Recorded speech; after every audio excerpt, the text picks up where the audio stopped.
Hello guys, welcome back to new video. আজকের এই ভিডিওটাতে আমি তোমাদের সাথে কথা বলবো এমবিএ করার পর তোমরা কী কী পজিশনে জব পাবে, কি তোমাদের ডেজিগনেশন হবে।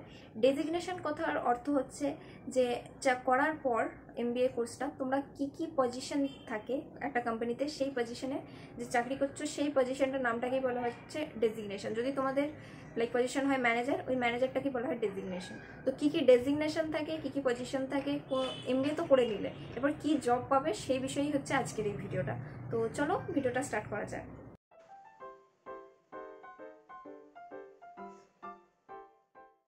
বলি যে সমস্ত ডেজিগনেশনগুলো থাকে সেগুলো হচ্ছে manager, analyst, consultant, marketing, finance, HR, operation, sales, এই রকম ডেজিগনেশনগুলো থাকে।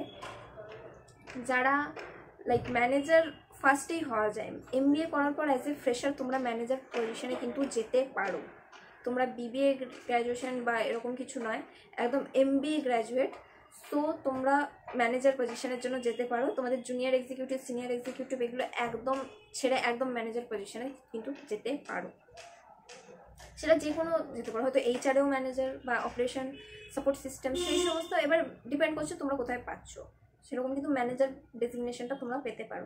এরপর হচ্ছে অ্যানালিস্ট, যারা হয়তো আইটি বা ডেটা অ্যানালিটিক্সের উপর এমবিএ করেছো, এটা ডিমান্ড খুব বেশি, তো তাদের যে ডেজিগনেশনটা হয় তার সেটা হচ্ছে অ্যানালিস্ট।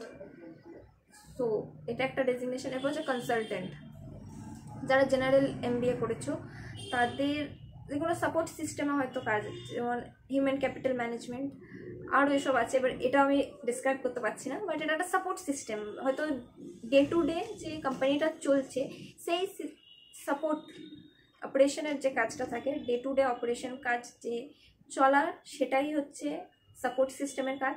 আর সেই সাপোর্ট সিস্টেমের যদি তোমরা যাও তো সেখানে তোমাদেরকে যে ডেজিগনেশনটা দেওয়া হবে সেটা হবে কনসালটেন্ট বা সিনিয়র কনসালটেন্ট, ম্যানেজার, এরকমভাবে হতেই থাকে।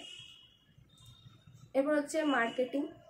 মার্কেটিংয়েও তোমরা পাবে, মার্কেটিংয়ে খুব বড় বড় designation, business development executive, regional manager, এরকম অনেক কিছু ডেজিগনেশন থাকে। বাট তোমাদের কাজ হবে শুধু কোল্ড কলিং, শুধুমাত্র সেলস আনা। মার্কেটিংয়ের সব থেকে ভালো ভালো ডেজিগনেশন থাকে বড় সড়ো, সেটা হচ্ছে মার্কেটিংয়ের এত ভালো বড় সড়ো ঝাঁকানাকা ডেজিগনেশন থাকে, কিন্তু কাজ কি হয়, সেল করতে হবে জিনিসপত্র।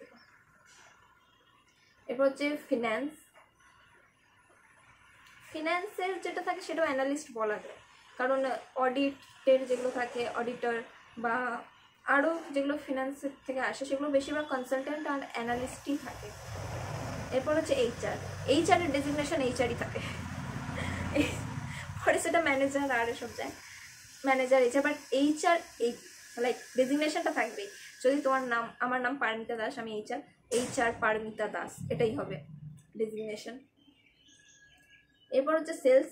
আমি একই কথা বলবো, মার্কেটিং আর সেলসের ডেজিগনেশন ভীষণ বড় বড় থাকে, ভীষণ দেখে মনে হবে এরা কী না কী কাজ করে, বাট এদের কাজ একটাই, সেটা হচ্ছে জিনিসপত্র সেল করা, সেলস।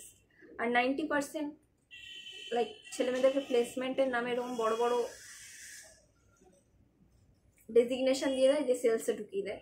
এবার সেটা এবার লিখবে বিজনেস ডেভেলপমেন্ট এক্সিকিউটিভ, ভাববে কি না কি বিজনেস ডেভেলপমেন্ট করছে, কিন্তু কিছুই না, সেল করছে জিনিসপত্র।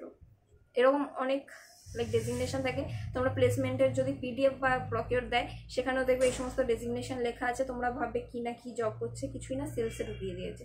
আর ওটা প্লেসমেন্ট বলে চালিয়ে দিচ্ছে। যারা নিউ স্টুডেন্ট আছে তারা তো আর এসব জানে না যে কোন ডেজিগনেশনকে কী বলে, তো তারা ভাবে অনেক বড় সড়ো চাকরি পেয়ে গেছে, সেই রকম কিছু ভাবতে থাকে। বাট অ্যাকচুয়ালি এটাই হচ্ছে রিয়েলিটি মার্কেটিং আর সেলসের। এই সমস্ত ডেজিগনেশন থাকে। তোমরা যদি এমবিএ করো তোমাদের ডেজিগনেশন এগুলোর মধ্যেই হবে।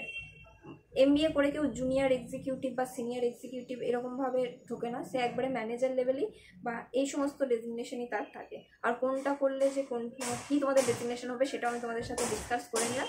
তো আজকের ভিডিওটা এইটুকুই। যদি তোমাদের ভালো লেগে থাকে অবশ্যই তোমরা এটা লাইক, শেয়ার ও সাবস্ক্রাইব করে দিও। আর যদি তোমাদের কোনো কোয়েশ্চেন থাকে অবশ্যই আমাকে কমেন্টে জানিও। তো আজকের ভিডিওটা এইটুকুই গাইস, টাটা, দেখা হচ্ছে পরের ভিডিওতে।